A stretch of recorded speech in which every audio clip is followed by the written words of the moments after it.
ఈ సనాతన ధర్మమునందు ఒక అత్యద్భుతమైనటువంటి ప్రతిపాదన. నీవు అమృతస్వరూపుడవు, ఆనందస్వరూపుడవు. కాబట్టి అసలు నువ్వు విచారించడానికి కారణం లేదు, నువ్వు ఏడవడానికి కారణం లేదు. ఏడవడానికి కారణం లేకపోయినా ఏడవడానికి కారణాన్ని నువ్వు తెచ్చుకోవడానికి కారణం అవిద్య, అజ్ఞానము. రెండవ వస్తువు ఒకటి ఉన్నది అన్న భ్రాంతి చేత అది వెళ్ళిపోతుందేమోనని ఒక బాధ, దాని ఎందు ఉన్న రాగము చేత, దాని వందు ఉన్నటువంటి అభిమానము చేత అది వెళ్ళిపోతే తట్టుకోలేని పరిస్థితి.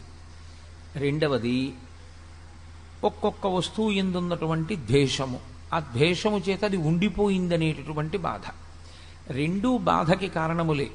అతిగా ప్రేమించిన చోట ఆ వస్తువు ఉండదేమోనని బాధ, అతిగా ద్వేషించిన వస్తువు ఉండిపోయింది అని బాధ.